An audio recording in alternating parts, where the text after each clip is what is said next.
Okay, hello, and today happens to be Wednesday, April 22nd already. I meant to get back to you sooner, you know, as we are conducting this celebration for Mother's Day, this commemoration of Mother's Day. Then we're going to honor we're honoring the mothers in this group for the COVID-19-MAN, and I already indicated to them that I had an entry for each one of them, and some of them that wrote a comment or even went to sign up at YouTube, they got further entries because of that. So every time that I post one of these videos from this point on till May 8th, you go, you put a like, or, even if you say I hate it, you're angry with it, whatever, you'll get an entry. I don't care, it's still any reaction will get an entry. And if you haven't subscribed to the YouTube channel, I recommend for you to do it, But I really want to got the stickers here, the little stickers that I'm going to be using, and that's where I write the entries. For any time that you put a like, I write one entry, I put your name, I fold it, and I put them in the box, and that's where I'm going to be taking those out, on Mother's Day, that's May 10th this year. So we're going to do that, and so that's what we're looking forward to do. So I already have some entries, at least one entry for every mother that is in the group, and anybody else that wants to join prior to that, and if you're a mother, indicate so, and I'll also add an entry for you. But this is something that interesting. I did this. It was around 11 o'clock at night when I was doing this. I remember the timing because I was watching it here, and so in any case, in any event, it's a good thing that we do this because this is part of the fifth commandment, a commandment with guarantee of longevity. And the fifth commandment, God gave us that commandment of honoring father and mother, and I plan to do something for Father's Day as well. I don't know exactly what I'm going to be giving away for Father's Day, but the Lord will give me an idea what to do. But at least for Mother's Day, we have three prizes that be, cash prizes that I'm going to be sending through Zelle, Zelle, okay, to the fortunate mothers that might win the prizes. We'll take them out of draw their names out of the box here. So that's three prizes, $100 each. So a total of $300 is going to be given away. And the odds are pretty good because I only counted about 32, 33 mothers in the group. So the odds are pretty good, And as I was looking around this week, some videos that people get, when they give away money or something like that. There's this guy that gets billions of views. I think it's called the Man or something like that. He likes to make videos about life situations, that people might go through, and people not appreciate it. And then at the end says, we're changing lives. And then then I noticed that he was giving giveaway prizes like $100. And I was thinking, wow, here he's got a guy that has billions of views, and the cash price is just the same as mine. This guy has money, obviously. If you get billions of views, you have money. But in any case, but in any event, so I was feeling, man, I wish I could give more, but that's all I can afford in my budget right now. But hey, I don't feel too bad right now because people that have billions are giving, like $100, and that's probably people that watch this thing. They think that's a big deal. So I don't feel too bad right now. So at least my prices are not that cheap, even though they're not coming from my abundance. They're coming from the fact that I live a kind of lifestyle that everything that is extra, I just give it away. And that happens to be the $300 extra that came that week, so I figured that's what God wants me to give away, so let's put it on that for that. Okay, so that's what we're looking forward for that, so you're encouraged to give a liking to this. You have not written your name there, and you have not sent, I send you an entry, you can write your name. I'm a mother, please put me in there, and I'll put you in the drawing as well, okay? And any of the mothers that have not joined, that are just from a regular page, you're welcome to join anytime prior to May 8th. So I say the odds are pretty good. They're not that many right now, but we're going to have a good time with that. All right, so the topic for today, as you see there, let me put my glasses on there for see better here. Says the COVID-19 man, the success of the functioning administration of the economy. Then below that, I put the true gold standard. All right, I will explain that as we go in the lesson today. And but the success of the functioning administration of the economy. All of that just means, sakal, tab, dabar in Hebrew. But I have to explain it this whole way so that you can get the meaning behind each letter. Okay, sakal for success, is made out of. Let me put the Hebrew alphabet here so you can see how I can understand the meaning. That's the beautiful thing about the Hebrew. That if you understand the meaning of each letter, in each letter is the definition of the whole word. And I'll give you an idea what I'm talking about here. So for sakal or for success, the word success, we're going to look it up. Looking at the Hebrew letters, I'm going to put a chart in the front here. All right. For sakal, it has this shin, this letter here in the bottom that looks like a. When you get here to that, yeah, you see that, and that looks like two teeth from the front, and that's shin in the Hebrew as it's written. So it has that, and the meaning of that, the teeth. What's the function of teeth? To press onto something, to clasp onto something, to attach and not let go, or to destroy something, or to separate it, or even to consume, uh, you know, tear into pieces, right? So those are the different functions of the teeth. Okay, so and then the next letter for sakal here, for sakal, is the kaf. Let me take you to this one here. The kaf is this kaf here, and that is a palm. Okay, like a palm here, like this, and a picture of a palm. And the palm is usually used for, when you authorize, you tame, you allow, you approved, you know, you give the okay, you give a blessing, you put the hands, all of this stuff. So palm is for something that's been approved, something is allowed. All right, and sakal, the last one is lamed. This one here, all the way there. I'll put it there so you can see it. The shepherd's staff. All right. Now the shepherd's staff, a shepherd uses his staff to guide the sheep, and to instruct them where to go. So the shepherd's staff stands for instructions or teachings, okay? Because teachings and instructions tell you where to go, how to do things right. So when you put all those three letters together, okay, so what have we here? So we have shin, which means to press or to attach to the approved for the palm, teachings or instructions, to attach yourself to the approved teachings or instructions. So that's when you put all the three letters combined. Okay, so sakal, and I got that from Joshua 1:8. He says, "This book of the law shall not depart out of thy mouth, but thou shalt meditate therein day and night, that thou mayest observe to do according to all that is written therein. For then thou shalt make thy way prosperous, and then thou shalt have good success." All right, and so when you look at those letters, then attaching or holding tight onto the approved or allowed teachings, instructions. That's what in a business world is called adherence. Okay, you adhere to the schedule, you adhere to the instructions to make the company, or you adhere to the manual, so the product and service could be rendered successfully because the instructions exactly tell you measure by measure how things need to be done. So once you adhere to that, it's guarantee that the product and service is going to be produced.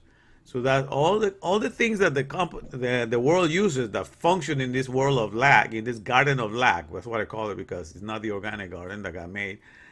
They copy everything. Okay, they copy. God is the one that's original with that because He's the creator of this whole organic world, the garden of life, and He runs it exactly like this. But what they've done, they've taken this and they applied it to this economy of lack, all right, and they run it this way, and they have created nothing new. Everything is in scripture and it was being used for the garden of life to begin with. I'm going to explain that as we go, because so that's sakal, the success, okay, or prosperity, and the functioning. I use the word functioning because that's for the word tub, and tub is made out of three letters. I'll show you here. The tet is the tub. Start with the tet, and that's the picture of a basket. Okay, and also a snake or something that surrounds something. But the function of a basket, what's the function of a basket? The basket is used to collect and to dispense with goods. You collect things into the basket and then you give them out. So it's to collect and dispense with goods, right? That's the function of a basket. So tet. Let's start with that. And then the next letter is this one, uh, the nail, vav, you know. And the nail or the peg is a picture of a peg, and that is, for nailing down something to attach it. They use pegs to put it on the tabernacles or on the tents to hold it attached to the ground, but also nail because nail holds walls together or to assemble, to secure, to make sure something is glued. Everything that has to do with gluing or adhering or attaching something to another thing, that's the picture, the function of Bob. Okay, and then uh, Tav, and then Beth is the last one. The picture of it's just like a floor plan or a house or a family. The picture of a house or a family. So then we have together when you put all this together, you put those uh, the three, yeah, the Teth, the Vav, and the Beth. So it's the gathering and dispensing, of the nailed house or the house that has been assembled and put together. The one that is all glued up, all put together, all framed up. So the whole idea is you have a house and it's already all framed, all assembled, all together assembled. So you're collecting, you know, and dispensing the nailed or assembled house, you know. And the idea of the house is something that contains everything that is needed for the sustenance of life. In the house, you have all the provisions that are going to be needed to raise a family. So a house stands for that. It's a place that is fully supplied with everything. So when you have a house that is completely assembled and you collect and dispense that, that means tub. Okay, uh, so the house could be every place a house is something. The house for our bodies is the house of our skeleton and our muscles. So inside of it, it has everything that it needs. So a house is like a house because inside of it has everything that is needed, to run this body and to keep it alive. So you have to keep that this applies to different situations and the function of it because that's what you need to think. God, the creator is interested in how things function, okay? Not necessarily how they look, but if something functions like a house, it can be called a house, all right? So that's the whole thing. So the picture of tub. So when we come to that, then I'll give you an example. So that's tub, okay?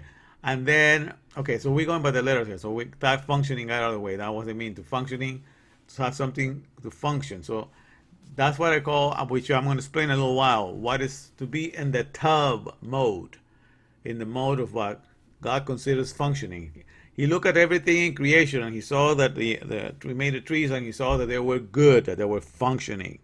And he said, and then he made everything else, but everything else that he will make at the Genesis, you will see that, and the Lord saw that he was good, that he was functioning. So there's a certain way when you understand the meaning of what he calls functioning for the garden of life, there will be something that will open up your understanding to see what he looks at, when it comes to that, what he's paying attention to. And because I'm starting with the success of the functioning administration of the economy, because to me that's, from the original one, from the one that God gave, when he created the world, and he gave Moses teachings orderly regulating all humanity, the Torah. And so that's the original one that came out to regulate the garden of life, the organic life in which we have and the garden has. Now it has been taken and he's been robbed, but taken away from the use of that. We ignore it and we use it to create a retarded garden. A garden, I call a retarded garden a place where we make the man-made plants and man-made manufacturing companies, and we create the products in there and everything like that. They are not self-replicating, self-propagating like the organic trees are. You don't have to work for the apple tree or work for the papaya tree like I explained before. So that's why this garden of mankind is retarded. It's not an advanced technology. It's a very retarded technology. It's not equal to the way the original garden is. But this is the words that I'm bringing it up to date so you understand what we're talking about, the success of the functioning administration of the economy. Now I'm using the word administration of the economy to render the word davar. Davar is in the Hebrew uh, word. The meaning of word in the Hebrew is davar, and it's made out of these three letters. The Daleth, this D here, and that means a door to move, an entrance, and also a gate is a door. So a Dalet could also stand for a gate because a gate, and gate in the Bible means government. You know, like Lot stood at the gate or sat at the gate. That means he worked for the government. Uh, Expression like that in the Bible means you are into some sort of administration kind of position. So that's also to remember. That's also Dalet, a door or a gate, is part of the whole thing, the functioning. All right, and then the second consonant is Beth. The floor plan or the house again. Okay, and then the last one is Resh. I'll put this one here. We'll go back to the bottom. And Resh is this one here. Resh is R. R. We get the R from there. And Resh is the picture of a head, which is what's on top.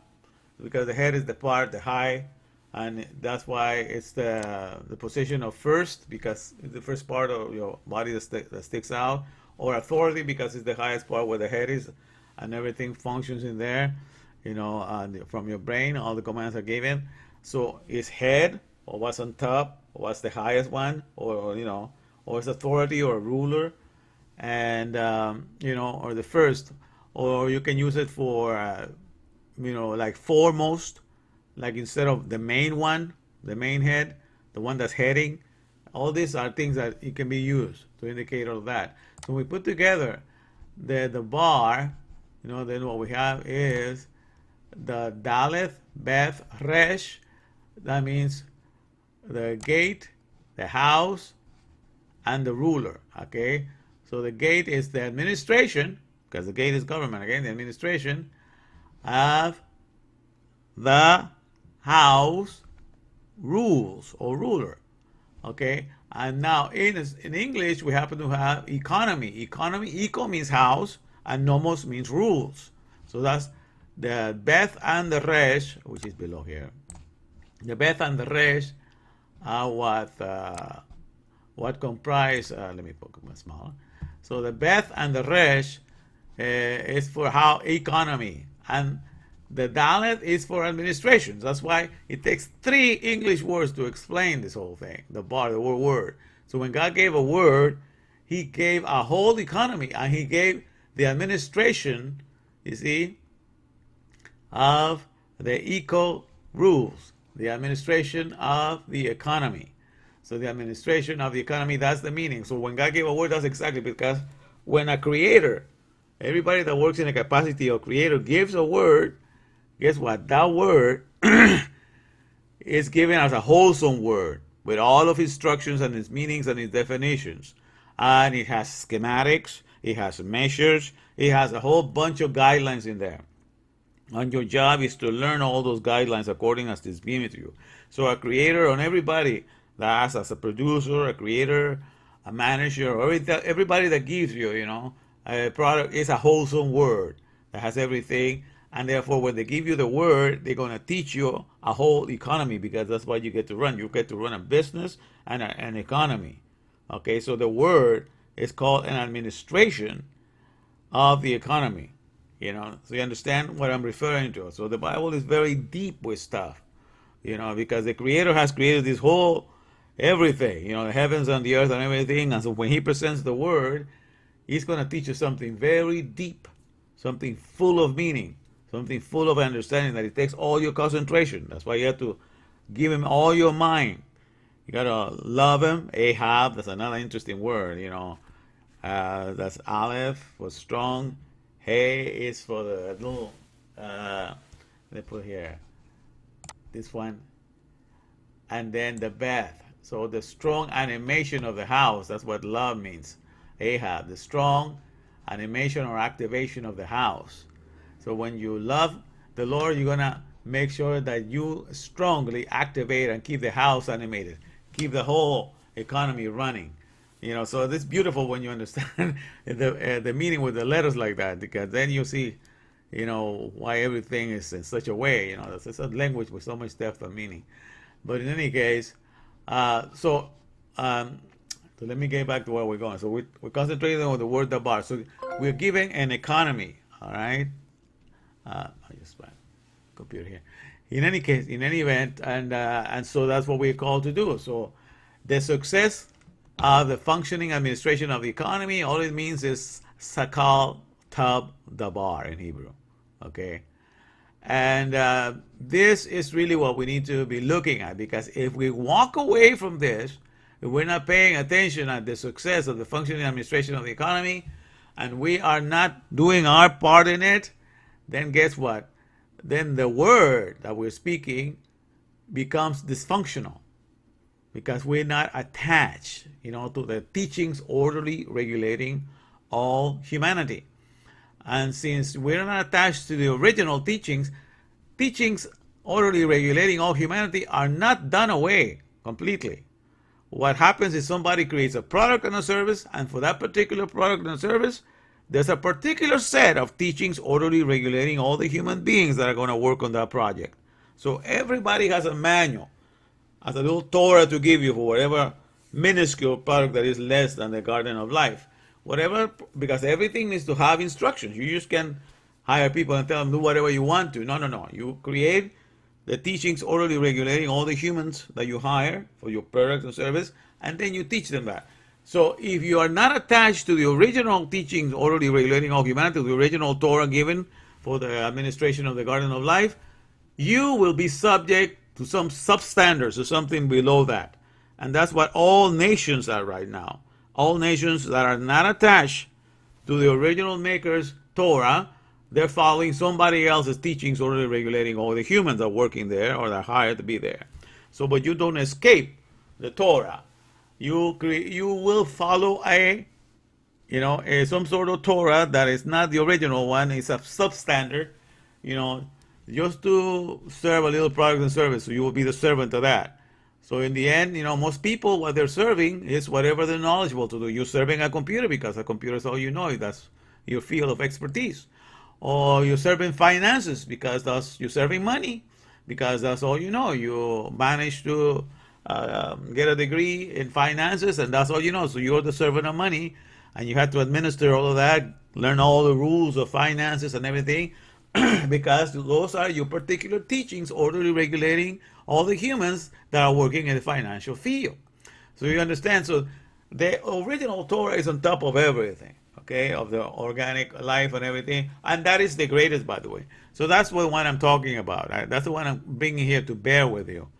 All right. And so we're going to start looking at this right now from the perspective, and this is the nice thing that I want to share with you, So when you understand, because the only one that we need to be afraid of in this whole ordeal that's happening right now, I don't know about you, but a lot of people are all kinds of worried right now. What's going to happen? I don't know if I'm going to have a job. I don't know. Just all worried about everything. But the thing is, this whole economy as it is not run by mankind. I mean, a lot of men are doing all kinds of things that they're planning to do, but that doesn't mean it's going to happen or it has to happen, okay? God is exactly well aware of what's going on. And you understand, He made everything for the sake of expressing the best way that the word needs to be employed. And the best way that the word needs to be employed is by following the simple rules, that He gave. The 613, mitzvot or commands that He gave, And if any of you think that's too much, any economy, because it's based upon a retarded garden, it has way more rules than 613. In the original economy, 613 is enough because everybody carries their own weight. All the insects know what to do. All the trees know what to do. You don't have to work for the insects. You don't have to work for the trees. You don't have to work for the animals. All of them know everybody carries their own weight. Okay? But when it comes to the retarded garden, the garden of lack, where you have to go make everything yourself. The Mustang that God created, the original horse, knows what to do for his own care, and knows how to self-replicate and everything. But the Mustang that we created in this economy that is made out of metal, we have to do everything. That's a retarded Mustang. We have to do everything for it, assemble it, and have people work on it, test it and make sure that it does, make sure that it's maintained and everything. We have to do everything because it's a retarded.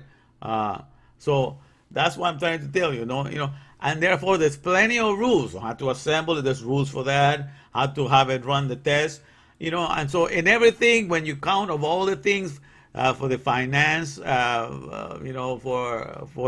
everything, there's plenty of rules. There's so many rules to live in this retarded economy that you need to hire lawyers because you cannot keep with everything because everything, you're busy, working for a retarded plant or manufacturing plant, working on the retarded product, and you don't have time, to learn all the rules.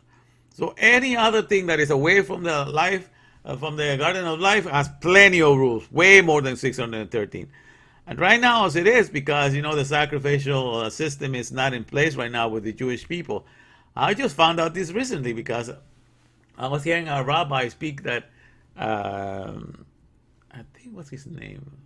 I forget his name right now. But this rabbi was explaining about right now, of all the 613, only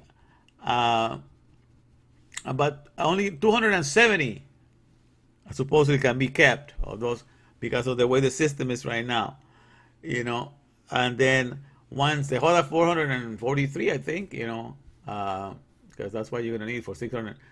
The other 443 will be kept, with the Mashiach, he said, when the Mashiach comes and everything is restored again. And the one more that has not been kept, he says, and that one has to do with the cities of refuge, where people get asylum and stuff like that, And so that has not been kept because Israel had not expanded its borders. So that's some mitzvah that has not been kept since he was given. And that kind of shocked me when I heard this rabbi said that because I happen to be working myself right now for the people that are coming to this country and asking for refuge in this country, or asking for asylum. So I'm learning this whole process right now. So I have memorized. That's why I'm in this job, my last job, the job that I'm doing right now, has to do with making people that are looking to become citizens. So I translate for all the citizen tests. So I happen to learn everything about this country because I have to work in the translation of that. Like I told you, I am not a resident. I mean, I'm not a United States citizen. I am a permanent resident here. I'm originally born from Guatemala, and I came here because my parents brought me here, and I've been remaining here as a permanent resident. And the only reason is because I never thought that, I mean, as great as this country is, but I know more about the original Dabar, and it's not that close to it. It's really, he uses a lot of the biblical names. He calls himself that is a Judeo-Christian nation, but he's far from following a lot of the real things from the teachings of that, So it's all superficial to me. So that's why I did not find it necessary when I was of age to think that I need to get some benefit out of this country. I feel that I can be more beneficial to it by the things that I know. So wherever I go, I try to do my best, do a job easier for everybody, make life easier for everybody. But I did not feel that this country can contribute anything, either for my health or for anything else that I might need it for. That's why I was happy to remain as a permanent resident. While the rest of my family went on to become citizens. So everybody that came after me, my father, my mother, everybody became a citizen. My sisters, my brothers, everybody. But I chose to remain because I'm happy with the bar, the original economy, So, and I'm barely learning right now the Hebrew, and so you could say I'm like a kindergarten, a child of 7 days, when it comes to this. I'm really young, but this child of 7 days because I understand where things come from, and I've been studying the Bible even with a strong concordance, since 1979, I'm getting a lot of understanding as I'm getting into this now. Everything is falling in place, and I can see what, far more than a lot of people that have been in the Torah for many years, because I've spoken with some of them and they had not seen that angle before, but they cannot deny it, And But in any case, I'm all for the Torah, the original one. I do believe.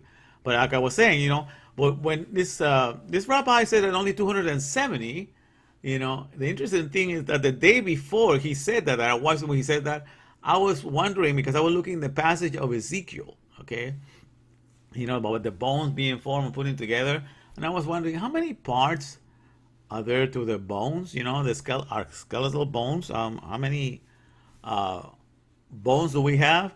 And I went to Google it up, and it says when you're a baby, you have 270 bones. And as you grow into adulthood, I think it becomes some of the bones fused together, and you end up with 206 bones. So I had to remember that. So when I was the day after that, when this rabbi was saying that, and he said, right now Israel only can only fulfill 270 of the mitzvahs. And I thought, wow. So they are in the baby skeleton stages, you know. When you connect things one the other, see? So they need the rest of them to be fully clothed, in the whole fulfillment of the Torah, as it was given. And but that's interesting, but it's only 443 more. So when you put 443, you would take the number of that. 400 is tab. This is the last letter, okay? And tab stands for a cross or the mark or the sign or a covenant or a commitment, because it's when you sign. It's like the X that people sign, like you sign a contract, you make a commitment, okay? And then 443, I told you, so the 40 will be, let's see here, is the mem. The mem is for the waters. You see those squiggles like that? That's for the mem. And the mem stands for water or chaos or blood. But it stands for anything that is liquid. And I like to call mem solution, because solution is something that is liquid, but at the same time it carries a function. The word a solution is something that is liquid, but also solves something because it's a solution. Okay? So the waters are to me a solution. And then the number 3, because it's 440, that's a numerical value. Okay, 440 and 43. So when you look to 43, is number 3 is gimel. A gimel is the foot. Foot is used for walking. Okay, and it's for the function of walking, or the foot in the Bible. So gimel to me is like it's for walking, the foot for walking. Like in the Bible, when you walk with God, it's the life, your career. I like it in Spanish. Your carrera is like a run when you run the race, but your career is also the same idea. You have a career, you have a foot, you have a walk.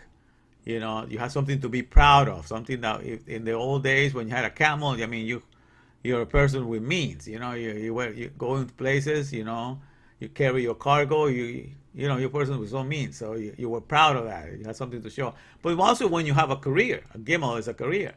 You have a foot for walking. You have a walk. You have a career.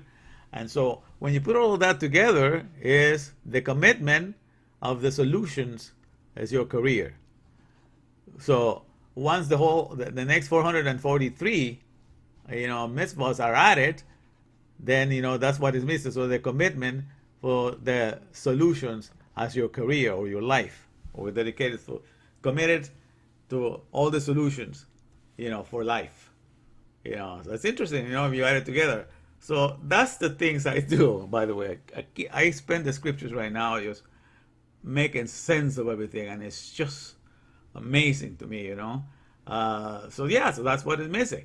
And interesting enough, I'm studying right now, so I know everything about, at least from the United States point of view, about cities of refuge and how to offer asylum, and all about the interviews, because I've been doing that. So if I happen to, connect this right now myself, because I don't know, I mean, I just study a lot of stuff on my own, and I connect stuff, and if that's what is missing because they never done it, I'm even ready to do the last one that was never done, because I'm already being trained, you see. But like I said, I'm just a baby in this situation. Let me start something here. Okay. All right. And so as I was telling you, let me make sure that everything's in the right place. Yeah. Yep. All right. Now we have business. All right. And but that's the beauty. I'm just giving you a little idea about how I put things together and I connect them. And But this is the whole thing. So now let me explain a little further now, because I want to explain to you what I'm saying when I say what the tub mode functioning. When God said that this, and He saw that the trees, and He said that it was good. He saw this, and He said that it was good. So there's something that He's looking, and that's, remember, the function is of the basket, you know, with the glued up house or the nailed up or assembled house that collects and dispenses the whole setup, you know, the whole kit completely assembled. Okay, so he collects it and then he dispenses it out, because that's to collect and dispense the whole assembled house or the whole nailed up house or the no glued up house, because that's what VAP is. It's something that attaches something to another. Okay, and so we're going to go in, look at an example of that in the Bible. Okay, then when you get an understanding, then you get a picture in your mind what to look at. So when you're looking at scriptures, then behind this story, you get to see how God spells the word tub in many places. Okay, so let me put another picture here now. Okay. So I'm going to give you a couple of words in contrast with one another with the picture that goes along with it. Okay, so here's this one. All right, let me bring this closer here. All right. Oh, okay. I can do a whole big thing like that. All right, perfect. Okay, so here I have the title again, The Success of the Functioning Administration of the Economy. I have Sakal adherence.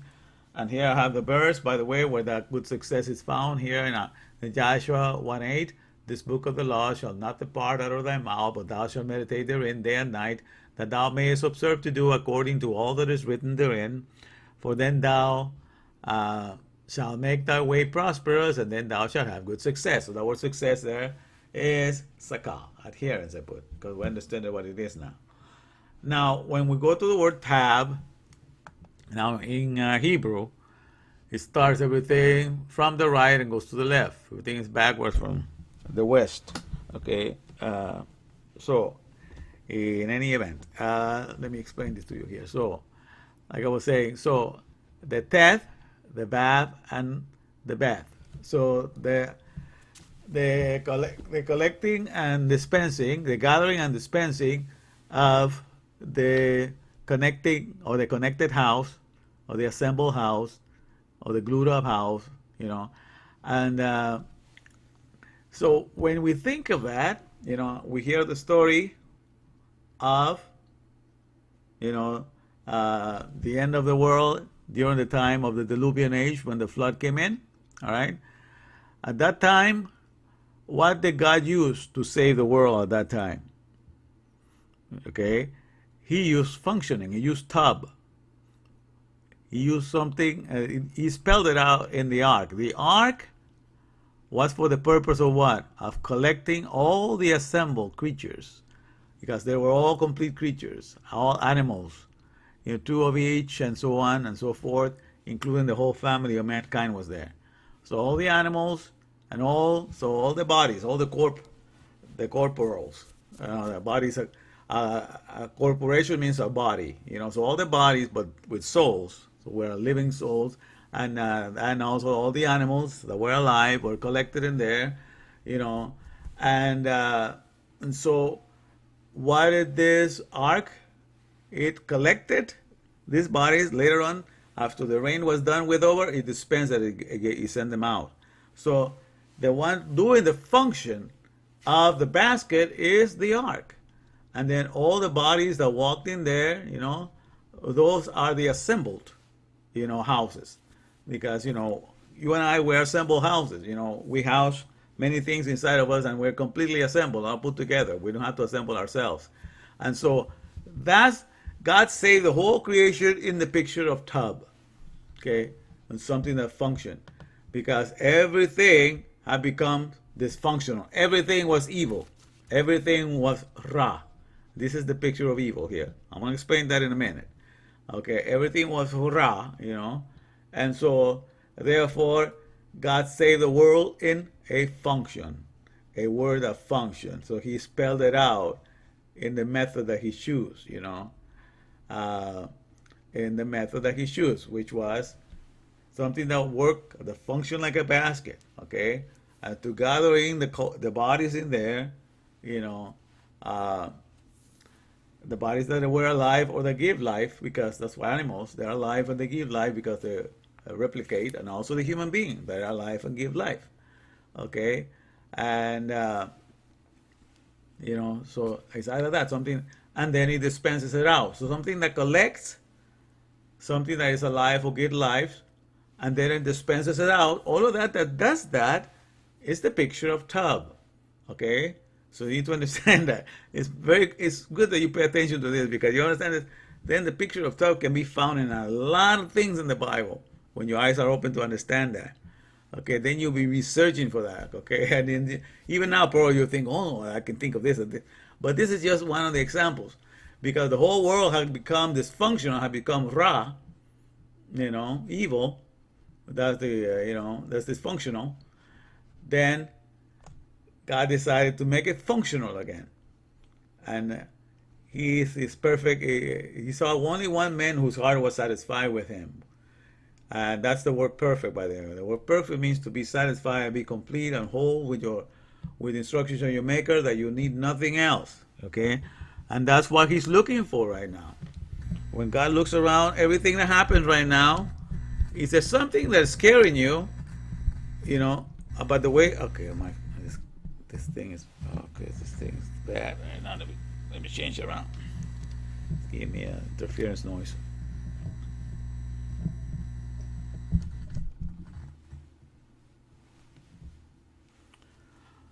Okay, if something right now, as things are happening right now, and there's something that's scaring you, there's something that you're missing, you say, man, I don't know what I'm going to do. I don't know if you're going to have a job left.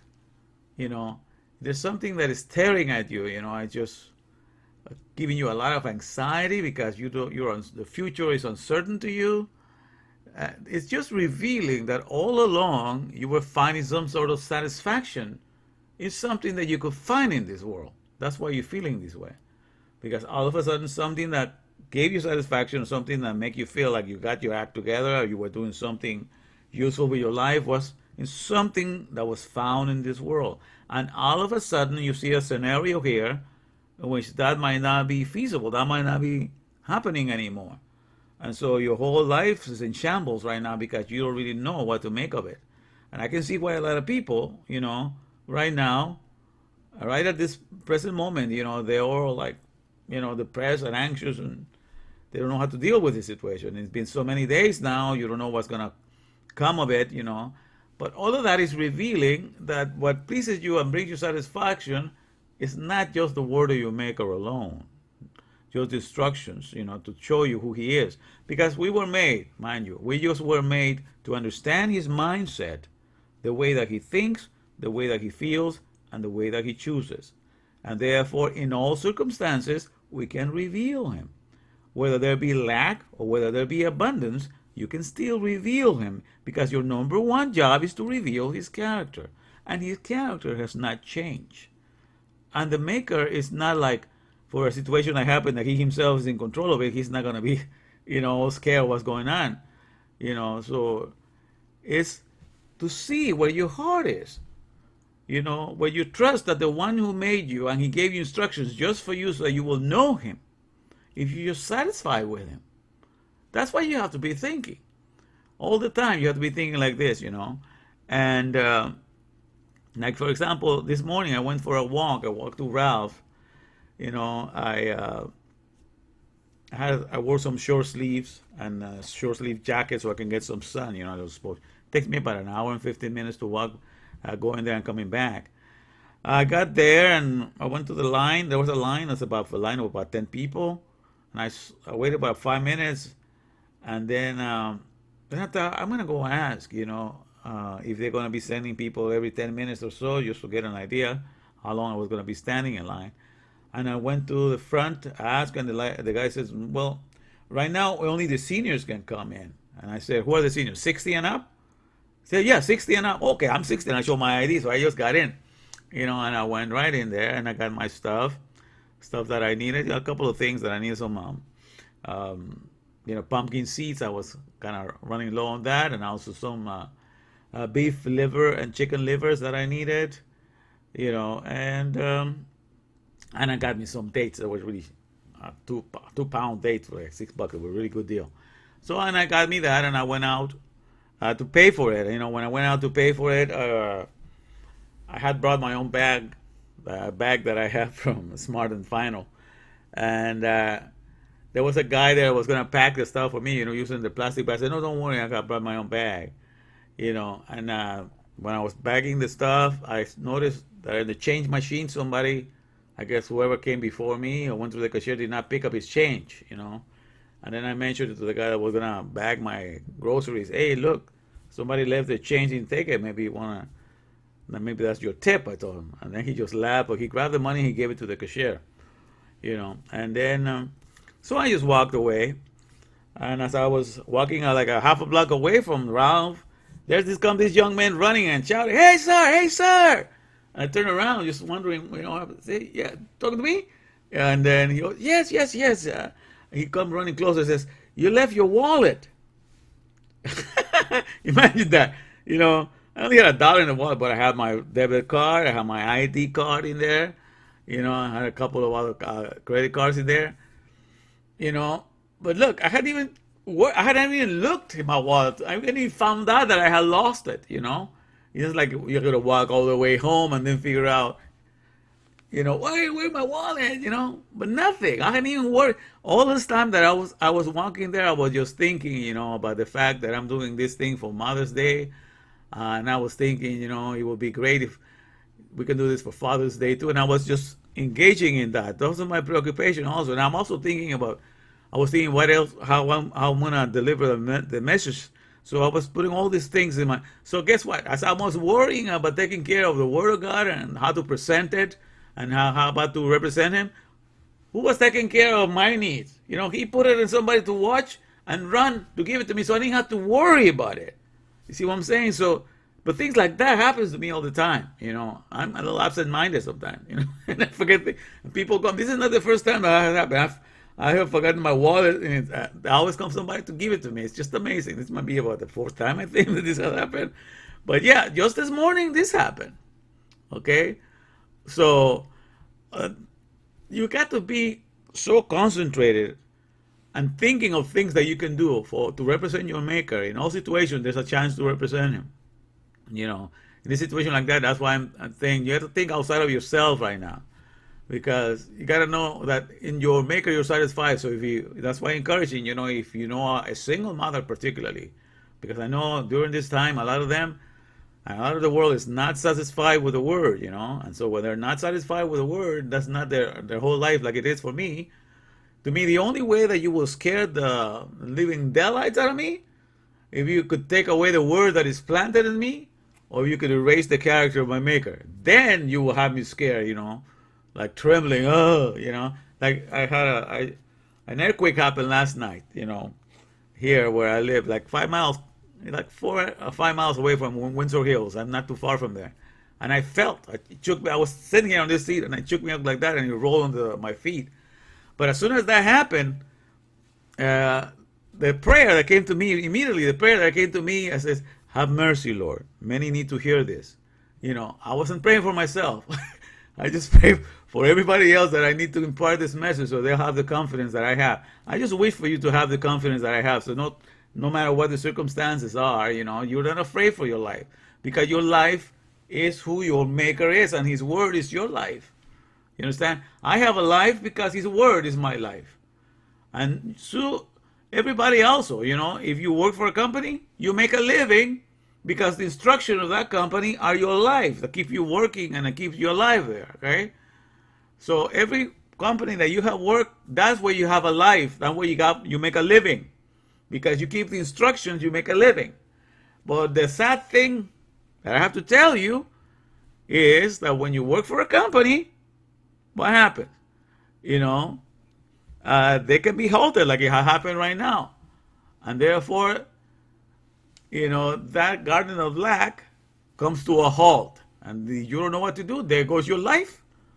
Because you have made those little teachings orderly regulating all humanity for you available, those little company or little service, and therefore, your life is suspended for a while. But I work for a company and everything, but for some only by because God wants it to. I guess He still has me working for the company, even though I hardly get any calls. But He still has me working here because I guess He wants me to deliver this message for Him. So, well, He keeps me working here, and I'm getting paid, so I don't have to be worried for anything for myself. Everything's taken care of. But I wasn't even worrying about that if I didn't have the job. I would still be doing this, but God has made it available because my main concern all this time is stay in His Word. And when I tell you that, I'm just going to tell you this. Look at when I'm Deuteronomy 32 here. 32, 32, 46 to 48. It says, and he said unto them, that's in Deuteronomy 32, set your hearts unto all the words which I testify among you this day. This is Moses telling the people, which ye shall command your children to observe and to do. All the words of this law. For it is not a vain thing for you. This is not something to do in vain because it is your life. And through this thing ye shall prolong your days in the land whither you go over Jordan to possess it. So he said to learn all the commandments, all the mitzvahs and everything is your life. And in the company, for you to have a life and make a living in a company, you have to learn all the instructions how to make whatever product and service you hire for. And therefore you have a living. But when this whole faulty economy of the Garden of Lack comes to a complete stop, to a complete halt like it is right now, you see what happens? There goes your life. Okay? Now, I do happen to have a job in this Garden of Lack, which is this interpretation job, but I did not care about it because, like I said, I did not ever went look for this job. Somebody else thought that I will be good for this job, and they thought of it, and they suggested that I should apply for it, and I got it right away. But I was not looking for this job, so God wanted me to be here. And I guess He wanted me to be here so I could learn everything, even the asylum process, which is something that is missing on one of the mitzvahs of Israel. So He wanted me to make sure I got that understanding. So everything I have left in His hand, my jobs, who I'm going to marry, really, everything I have left in His hand, and He has just supplied abundantly far beyond of what I have ever expected. He's done, wow. But what I'm saying is, because I made his word is my life, I'm complete in Him, okay? So that's why you have to understand, and that's what God is looking for. He's just looking for somebody that is so in love with His word the way that He is, or the way that David was. All the book of Psalms is dedicated to the Torah. All the verses, everything in there is dedicated to the Torah. He called it my loving kindness, my mercy, my righteousness. He gave it all these terms of endearment. It called it statutes, commandment, but he also called it, the fear of the Lord, all referring to the Torah. All of these sayings, He gave it so many things. That's why God said that He was a man after my own heart, because He felt the same way that God felt for His word. For what He said, because that kept everything in order. That's the same spirit that David had. He was so satisfied with the word. He made songs of it. His heart was moved by it. And I happened to, like I told you, in 1996, the gift of music exploded in me, and I dedicated to put a lot of the songs into songs, because I can write songs willingly anytime I want. That's how the gifts exploded. 17 years after being dedicated to learning scripture. 17 years is the number for tub, by the way.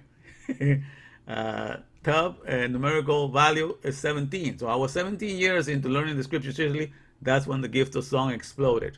And that's when I started to. So in my lifetime, I've written more than 5,000 songs, and all of them I don't remember, because a lot of them were written on the spot when I went to teach children how to memorize their verses. And then once I got out of the class, I forgot it, but the kids already memorized the verse.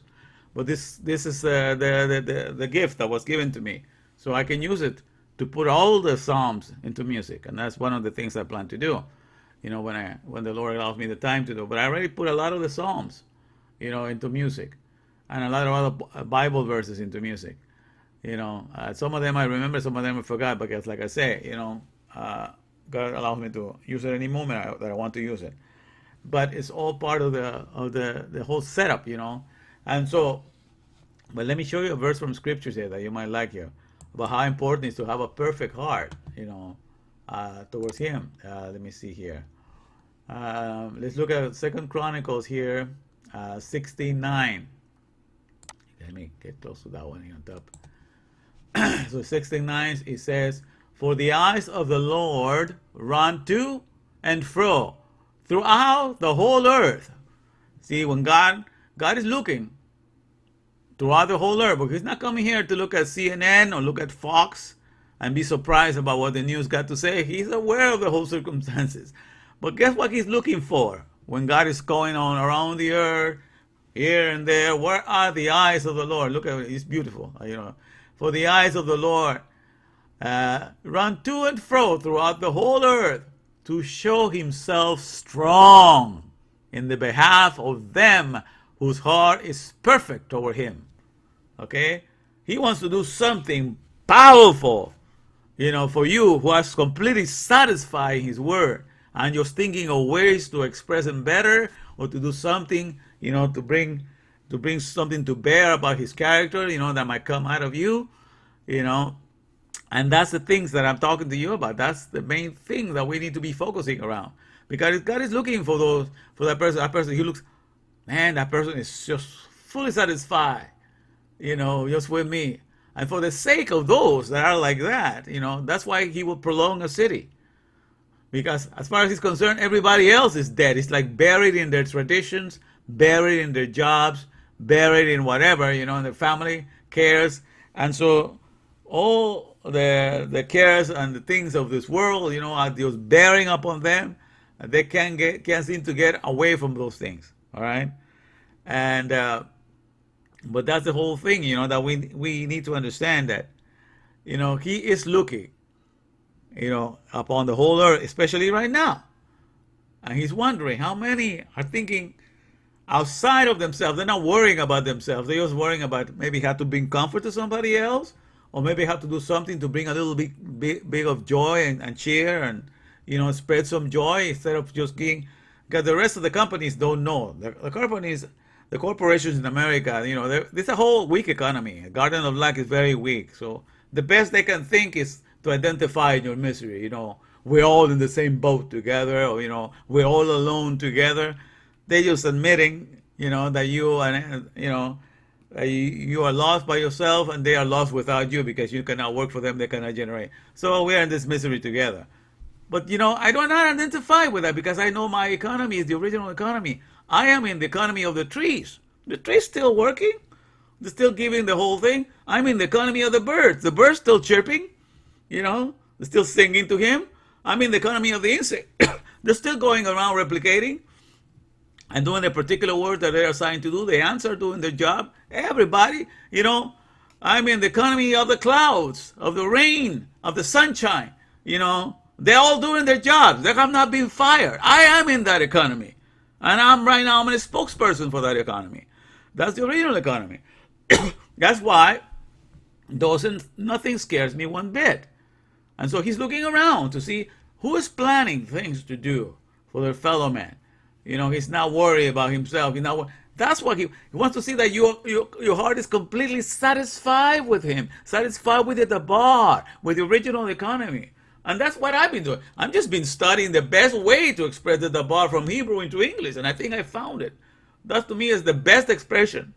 The title for my book. So now I know that's going to be the title for my book now, because I've been thinking and thinking in order to say it in a way that this economy will understand, and I got it. That is the best way. So you see, that's where I engage my mindset. And one thing I want to share with you here very quickly. Something that happened, because there's this guy, Dr. Butarek. He got together because he's a guy that used to be in the military, and he's got a lot of connections. He's privy to information that you and I don't have. And he was informed that he needed to leave this country because something very bad, to the point of extinction, of the, who knows, of the continent, or how many things were going to get so bad that he needed to get out. But he decided to do something because he believes in quantum physics and what have you. And he decided to get together a group of people, you know, uh, so that they would communicate with all the network of followers that they have. So at a certain time on Saturday and Sunday, at the 11th hour in the morning, 11 and 11 at night, and 11 in the morning, 11 at night on Saturday and Sunday, that they will be putting out good intentions. We'll be thinking of, of the whole world, beautiful pictures and everything. And so the thing that what happened on Monday, this guy, Dr. Butar, was saying that it worked. You know, it things could have gone really bad because the person that informed him how bad things were going to get, the person that told him that information, apparently he is an atheist. He doesn't believe in God. But this guy that informed this doctor told him this thing is going to happen unless God make it stop. So interesting that an atheist guy told him that unless God, he said doesn't believe in God, but he said that phrase to him, and that's what this doctor explained on Monday. That didn't happen because. But I just I couldn't find the thing that he said on Monday. But I'm gonna just give you a little rundown of what he and other two people were encouraging the world to do. Let me see if I can find him here. Here we go. Let's see. I'll put this in here. We'll enlarge it. All right. And let's see. I will put. Hey, everybody. This is a very, very special announcement. The three of us have come together. This is me. I'm Nia Peoples, Dr. Butar. Why are all these doctors? Dr. Bruce Lipton, and then the college dropout right here. What I have is a beautiful heart that's wide open and the ability to sing sometimes. We are coming to you today very specially to ask and invite you into something that we believe is very powerful for very special reasons. It is a unique time on the planet, as we all know. And ultimately, when you drop right down into it, the most powerful place we can move from is the state of love. And so with that being said, I'm going to move it over to Dr. Butar and let you explain what we're here for. So Nia, whenever you point on my screen, it looks like you're pointing to Dr. Lipton when you do it, but it doesn't. Yeah, it doesn't make any difference.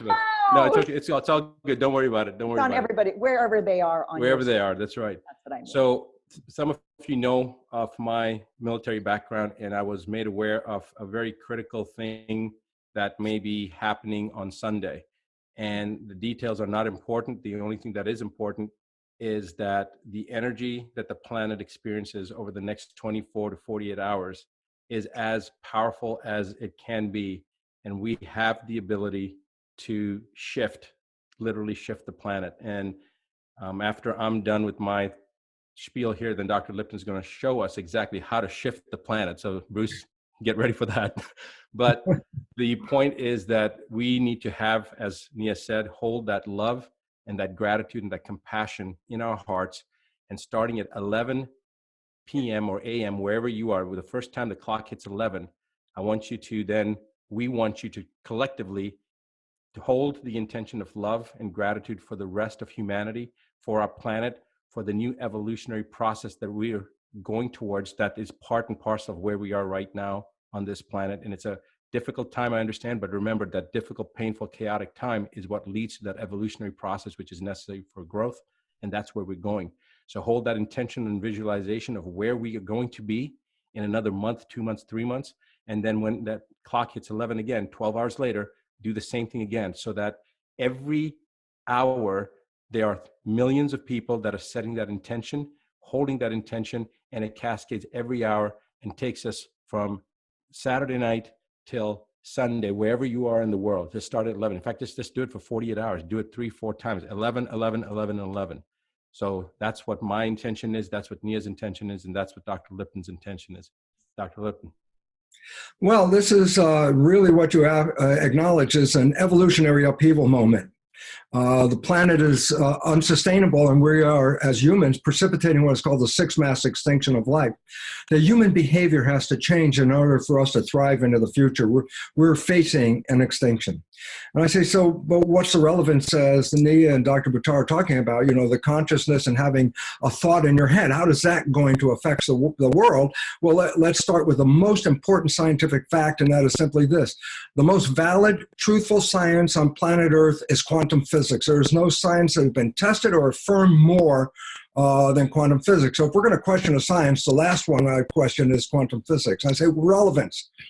Because quantum physics is a science that recognizes that consciousness is creating our life experiences, that we, through our mind, are manifesting a reality. And there's a collective reality through collective consciousness.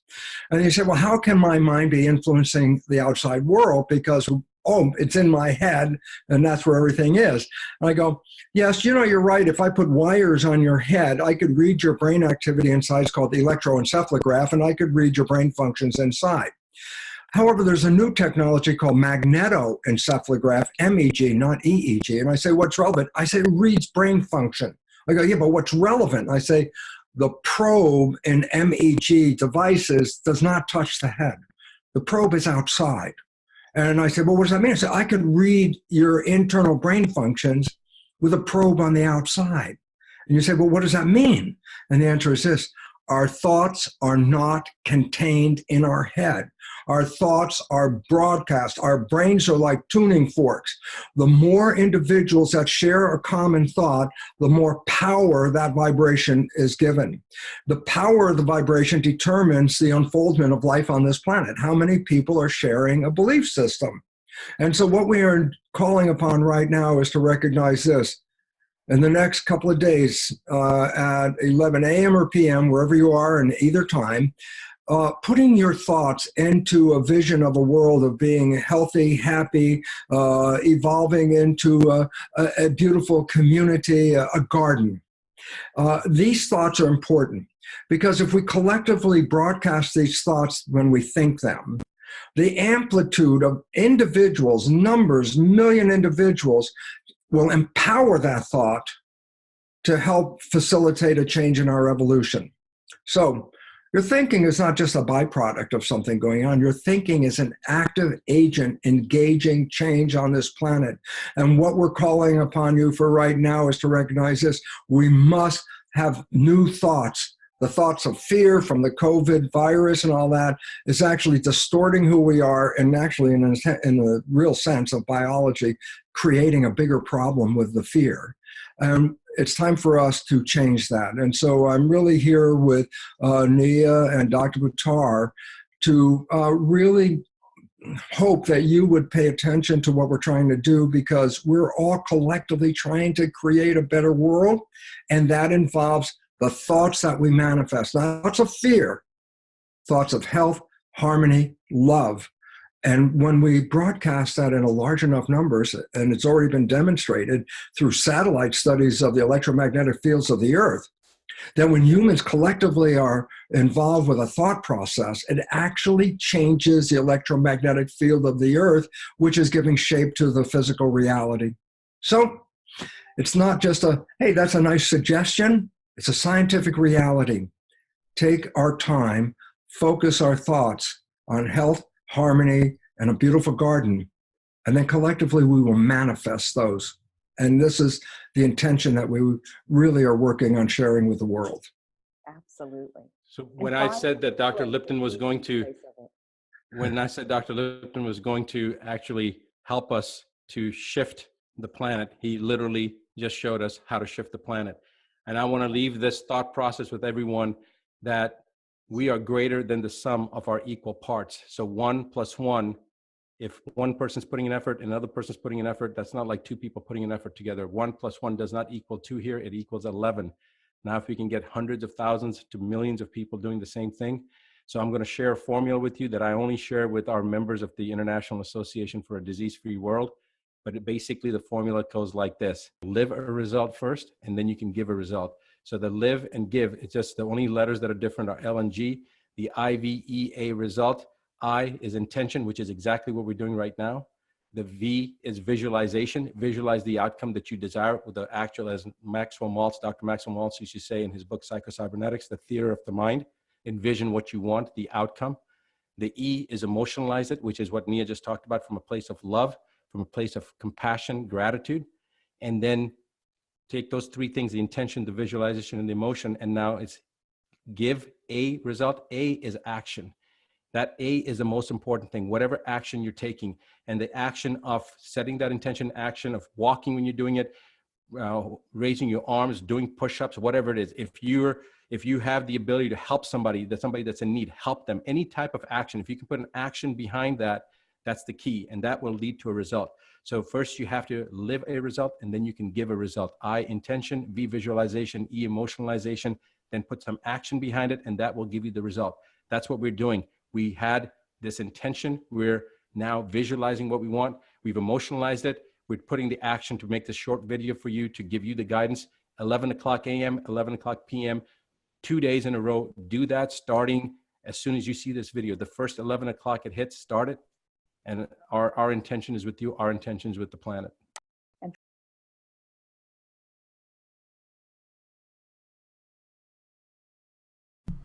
Okay. So interesting that idea, if you gather good thoughts and think of a planet and you use your third eye, because you're talking about, the mind sending those good thoughts. That's the idea of the third eye, using your brain to send all those good waves. The same that people use, I'm sending good thoughts, good vibrations, you know. And I'm going to explain all of that, but the thing is, they think because that was done collectively by millions of people, because they have a lot of followers, so they call that's what happened. Now, the interesting thing, I was doing this on Saturday night, for the whole day, putting together this whole thing, and it was like 11. I remember I was watching the thing when I was putting together the stuff, that the program for Mother's Day giveaway. But I had no idea that these people were doing this. You understand? So it wasn't my idea that I was going to join these people. I had no idea that they were planning this. On Monday, that's when I found out that this guy on Monday said, "Hey, it worked. We're still here." And he said, but because we all got together and we made it work. So, but the thing is, let me tell you something. God is not looking for a whole bunch of people that just want what is best for them and best for the planet.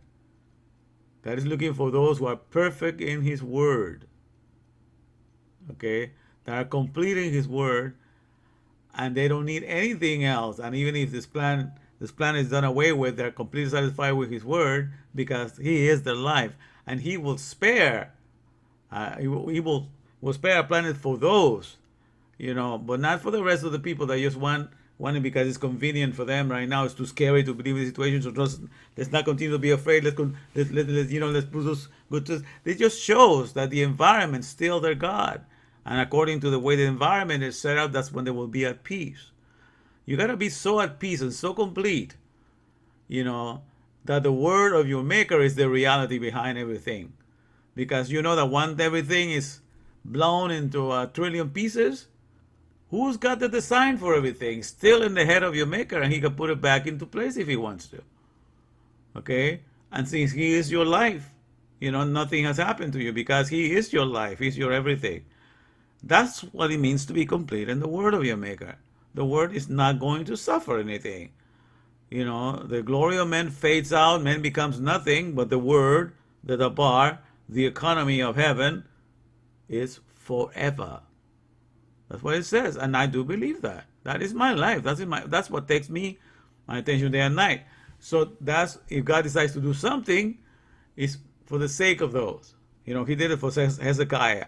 185,000 soldiers, were about to take over, and this guy that was leading them, he was so proud because he had got to other nations and he just done away with them. So he was coming to King Hezekiah, one of the most righteous, blameless king, righteous king.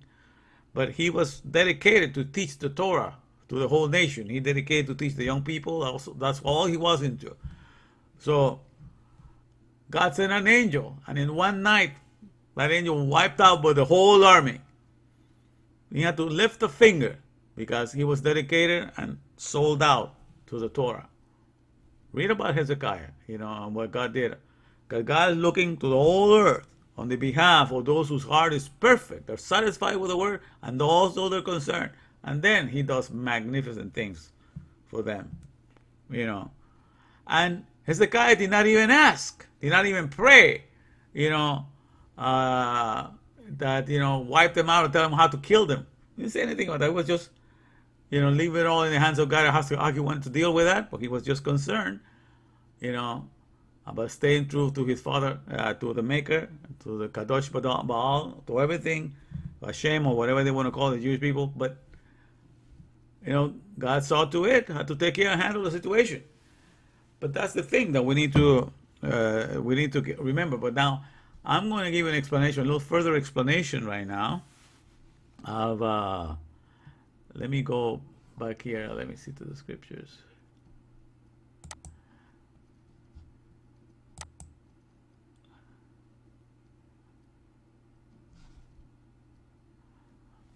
Okay, I was gonna quote this verse, but I guess I'm gonna use it for tomorrow. We're gonna talk about the true gold standard. That's the word standard. But I'm going to use that for tomorrow. But let me finish explaining the contrast here of tub, which means functional, or functioning and dysfunctioning. Okay, let me get back to that one here. All right. Okay. So in this one, all right. So the picture of a basket, something that has the behavior or function of a basket that collect and dispenses, the well assembled or the glued up house or the whole assembled kit, that is alive or that provide life. That's what the picture of what is functioning. So in what God, because it's an organic garden and everything is self-replicating and everything is alive, everything down to the molecular level, to the cell of an insect, the cell of a human being, every cell behaves like a basket. It collects the DNA, and the DNA is a picture of the whole house. Has the connection. It has the instructions of the whole assemble or whatever. If you're an insect, if you are, whatever flesh you are, if the flesh of an animal, the flesh of a human being. So a cell, like a basket, collects the DNA, which is the glued up, the whole picture of the whole thing, because every DNA has a whole picture of the animal that it belongs to, the insect that belongs to, the worm that it belongs to, the whole DNA. And this cell collects it and then it duplicates it. This is a replication of cell. So it's collecting from one cell and having it and keeping it alive to pass it on to the next cell. So this is the process of life. It's done in the function of tub. The cell acting like a basket that collects and dispenses the whole assembled house, the DNA. So you can see that in the whole production from a cellular level, tub is manifested. All right, the whole function of the economy. So that's what I'm looking for. At the living economy, that forgets about itself and it goes after because it's so complete. Everything is a celebration of completeness. The one who sending me, the word that prepared me and sent me, he is my wholeness and my everything. And I pass it on down to the next generation. And I'm just projecting him. That's my celebration. And so everything from the molecular level, and everything behaves like that. So everything that collects something together or an element of life together and then dispenses it out to give life to others is the behavior of tub. Okay? Keep that in mind. So from the cell level. So you understand, I'm giving you an expanded understanding of this word functioning. That's why I'm so proud of my economy. Can you tell? I really boast about it. That's what I brag about it all day long. I mean, take me to any conference and I will give this to anybody because they know that that's the function of the cells. They collect the DNA from one to another and to replicate like that, and that's no concern for what's going to happen to them because they have been instructed to do so. Okay, but that's everything like that. So in the living garden, everything behaves like that. Fishes do the same, and now in this whole scenario, that's why um, well, before I explain that, let me contrast this with resh. Okay, resh is this functioning. Okay, this functioning. Okay, is the word for that ra is resh, which is for the R, and ayin or ra. That's the word. Evil, rain. Ayin is the eye for watching or an experience, and the eye is also, you understand, is the king, is the monarch of the senses, is the one that we use the most when we have all our senses. The eye seems to be guiding us for the external world. But even though the eye is not the one that instructs us, the eye only allows us to see, like I say, like about 5 or 6% of the physical world. I was used to tell my students, when you look at a tree with your eyes, you see the bark, the outside of the tree. But what explains to you how the tree works and it grows and how the sap goes in there and does all its job to fulfill the nutrients for all the one that teaches you that and is the word of the people that write the manual and explain that to you. So if you look at the surface, you're only looking at, you're just looking at the surface, you only learn about 5 or maybe 10% or something at the most. But until you learn the words that explains how everything is connected, how everything works inside, then you know the whole tree. So the words, the knowledge and the wisdom of the tree that is given in words gives you all the understanding of what your eyes cannot see. But if you're only satisfied with the pictures, the external pictures, you're only asking or looking at 5%. And you're not interested in the rest of it. You ignore the rest of it.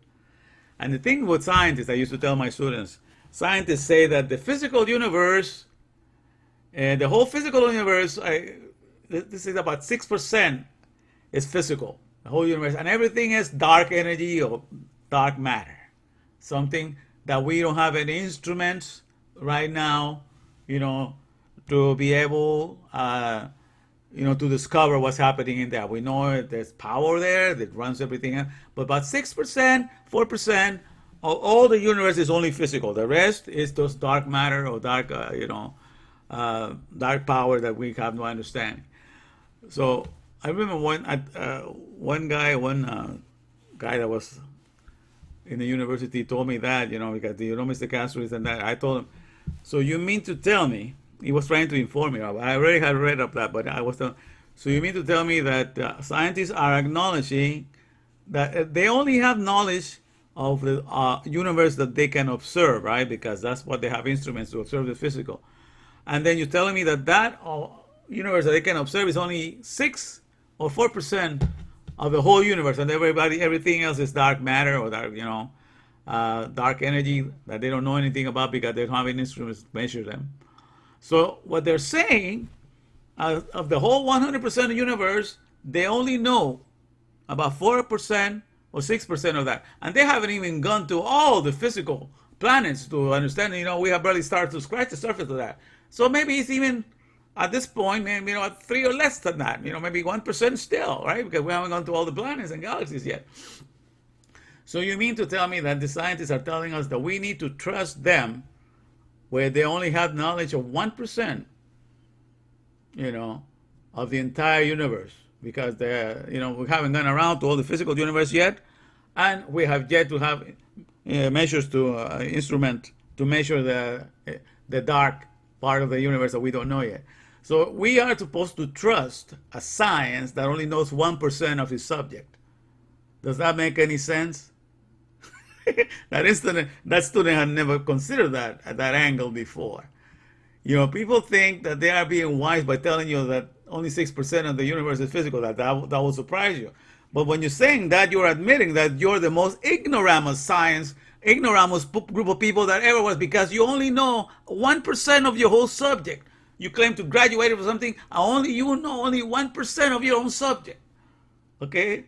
That's the thing. When you know the Torah, you know how to put everybody in their place, because people want to be proud of their so-called knowledge. But really, if they're confessing that out of their own mouth, they're admitting that they are ignorant.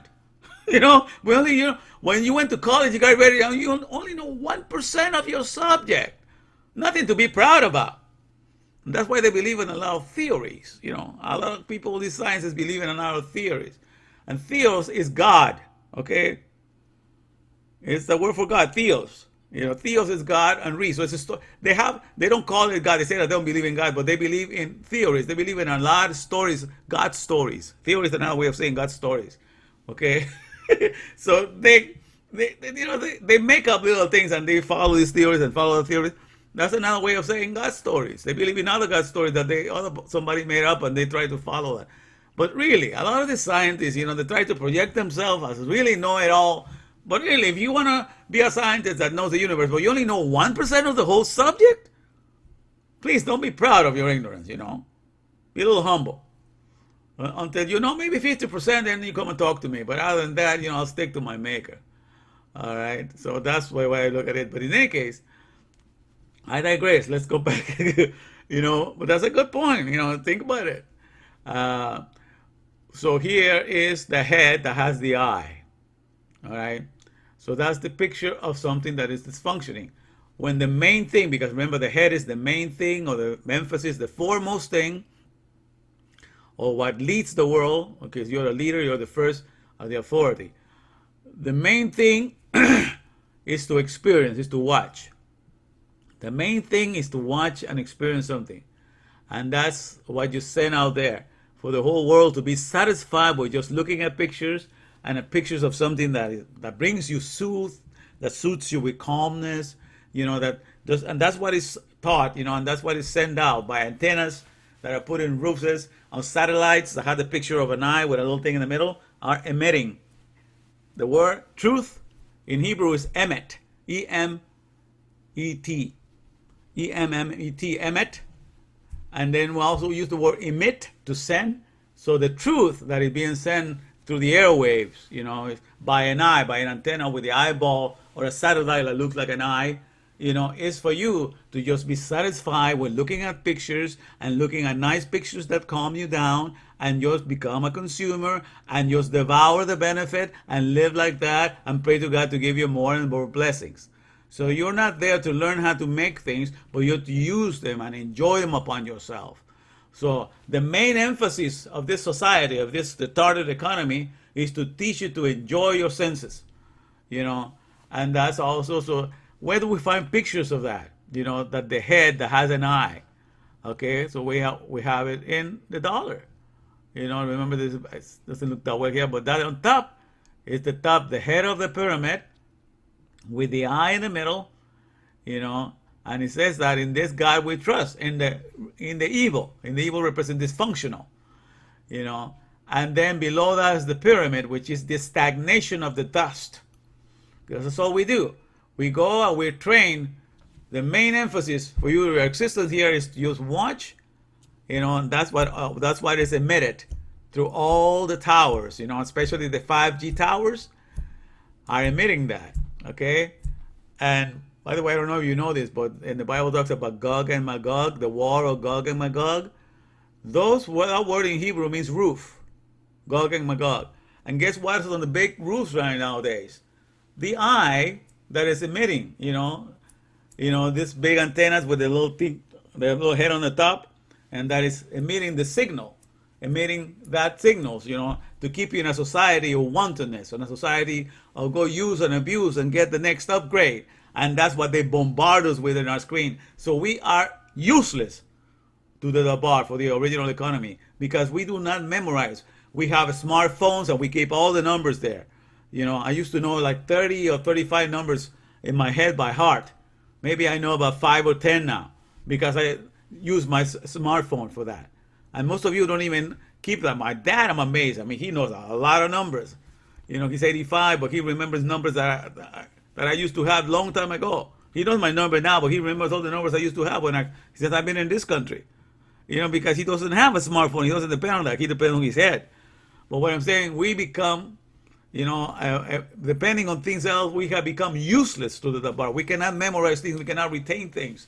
And that's because this main emphasis is to just enjoy our senses.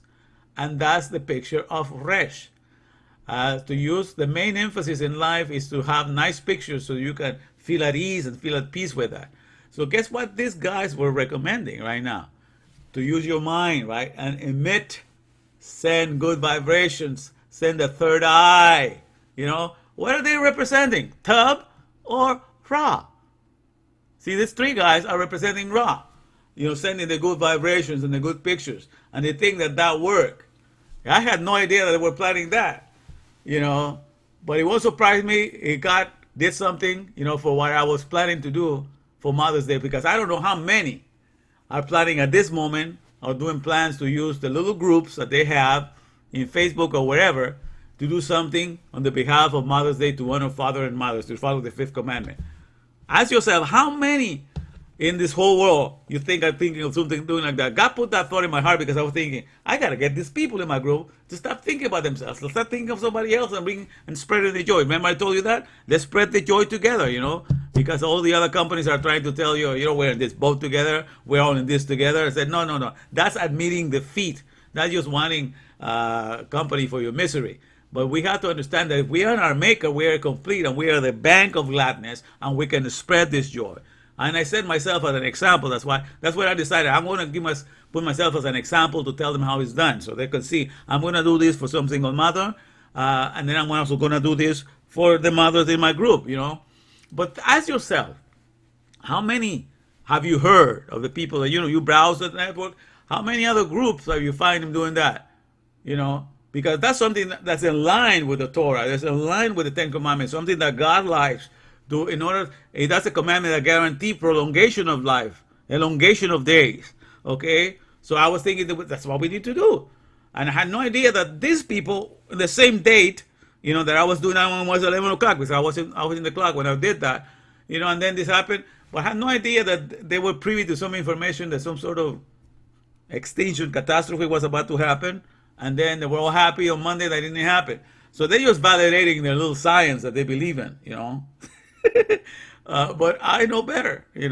I know that if something was going to happen, which I wasn't aware, I wasn't privy to that information. All I know that God had placed it in my heart, and I went to execute it, and I went to deliver the message in order to bring some encouragement to you, in this group, so you will think outside of the box, outside of yourself. Be in your maker, spread the joy of understanding Him. So I understand what you are the picture of this, okay? And now when I end up by telling you this, okay, I call you have heard me in the past, I call you the citizens of the cloud, okay? Because this is the cloud technology. I did not name it that way. This happens to be the cloud technology. We're doing everything through the iPhones or through the phones, or your cell phones, through your computer, Wi-Fi. Everything is run by the applications. All this thing is done in the cloud now, the technology of the cloud. And they call it cloud because that's the function of collecting the data and then sending it back to a cell. Collecting the data and sending it back to a cell. Okay? So gathering the whole message that is aligned, because when you send a message, it's completely a whole full plan. It collects the data and then it sends it back. So the cloud behaves like a tub, when you think about it, for the care of the industry of communication. It collects data and then it sends it back. So it's like a basket that collects the information and it sends it back. So collects and dispenses. So it behaves like tub, okay?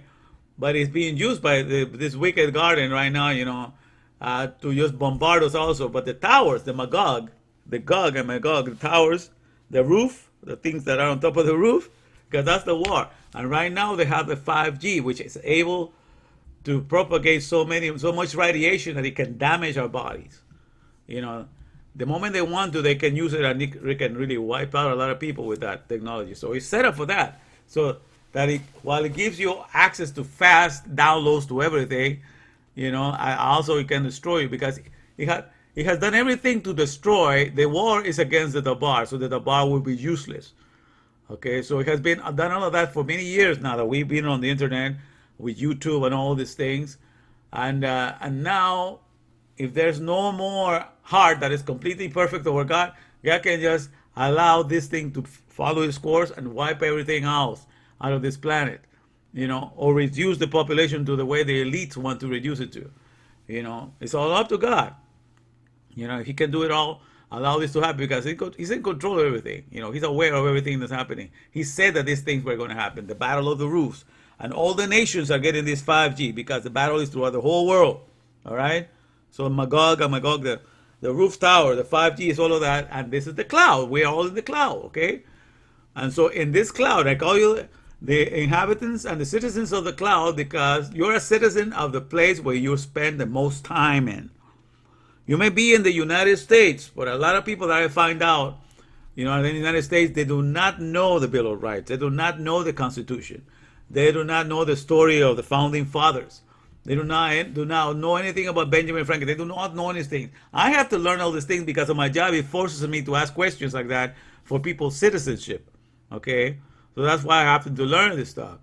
But I know a lot of people that are here, so they don't care to spend their time listening to that. They spend their time just listening to Lashon Hara, just bad things, and the people just cursing this up, politicians that say bad things about another, every evil speaking.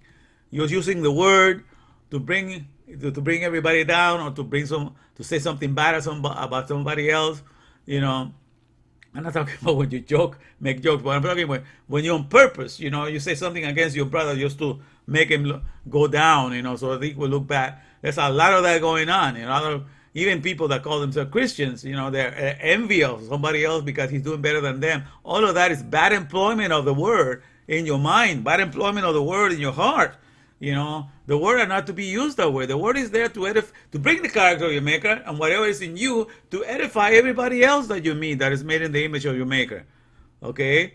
And so when you're using that, the perfect employment, that's the functioning, The maker is flowing out of you, and everything is functioning.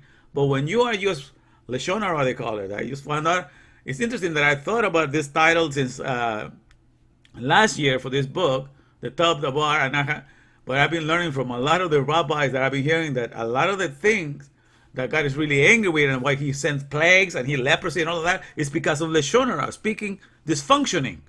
The tongue that speaks not the word in a way that conveys the character of the maker, but completely different from him, because he was given for that purpose, but you use it to destroy somebody else's character. That's like killing, insulting people like that. It's like hating and killing. That's Lashon Hara, so bad misplacement. And then I thought, wow, interesting that I've been guided to write a book that is the remedy for what he will bring, a plague and all of that. But I had no idea. I've been just learning since then, more and more, connecting the things, But you see, so a cloud, even the cloud in the sky is a picture of tub, because the cloud in the sky collects the water, the water that's H2O. It's a complete house, H2O, collects it, into a place like that, and then he goes out and dispenses it out in the field, and it rains, and the plants grow and everything, but collects and dispenses. So a cloud, even the cloud, is the picture of tub. So that's why it says in the book of Daniel, that he's like the Son of Man is going to come in the clouds of heaven. Okay? And heaven's got to be with the function, by the way. Okay? Right now, the clouds, as I can see the cloud right now, especially this cloud technology, does not behave like a heaven. Okay, when it says what's the function of heaven? The function of heaven, when you find what are the elements in heaven, the elements in heaven right now are the air, right? The air is found in the heavens. Clouds are found in heaven. So therefore, water is found in the heavens, and also the sun rays are found in the heavens. All these things are elements that give you life for your flesh on a constant basis. They're there to supply your life. The energy of the sun, the sunshine causes the process of photosynthesis that affects the plants, and the plants, because of that, are produce and reproduce. The air is constantly feeding all flesh on a second by second basis, 24/7. The air is the element. When something becomes a gas, it's in its purest form, so it's purifying everything. The water that comes in has a refreshing, restoring, and renewing to our bodies. So everything, that the elements that are in the heavens do to our body, that's what our soul needs to do to the economy of the word. We need to learn everything so that the word in us is continually refreshed, renewed, maintained complete and whole and coherent. Because that's what you go to a company. They ask you to go and be a heaven to that word, to keep it, the manual, complete, coherent, and always renew and keep it refreshed in your mind. Don't forget it, so that you are there to just rain all your instructions upon the progress, so they are sent out new, and you make everything new. You keep everything restored. You don't make everything grow old. So that's the function of heaven, is to keep everything like that. But as it is right now, this cloud in which we're in is very wicked, because it uses words to either, like the politicians just use it for Lashon Hara. You can see every party speaking bad about the other party, or, everybody have sides for this, so it just makes us misemploy the word. Just that we will learn to insult people, or, do everything Lashon Hara, just bad evil speaking. So, and this whole thing is being used that way. But I been placed here by my maker, and I'm going to start emitting the truth, the real truth of how that the bar the economy, original economy, means to be employed. So first of all, we learn to be satisfied with our Maker. Learn to be at peace with Him. And so, as we spend this time, so like I said, that most people are citizens of the cloud because it's in this technology of the cloud that they spend 5, 6, 10 hours a day, especially right now. That you're in quarantine. That's all you do. You're in the cloud all the time. They say, get your head out of the clouds. They used to have this saying, but now their head is all the way in the cloud and they can't get away from it. But what they're hearing in the cloud is not encouragement to be satisfied and pleased with the Maker. But it's everything, to just gossip here, to see what this thing is doing, to cause fear, to inflict fear and propagate all that stuff. And so let's start looking at things from the perspective of the Maker. Let's find, first of all, our peace with Him, And now it's very important, the last part, the true gold standard. And I'm going to explain that tomorrow on the Deuteronomy 6:4. Hear, O Israel, the Lord our God is one Lord. Shema Yisrael, Adonai Elohenu, Adonai Ehad. So we're going to talk about that tomorrow. And you're going to discover the new standard. Those are the true standards. It's always been the only one standard, but we have forgotten. I'll explain that tomorrow. Where our true value lies. Where our true value for who we are is truly found. All right.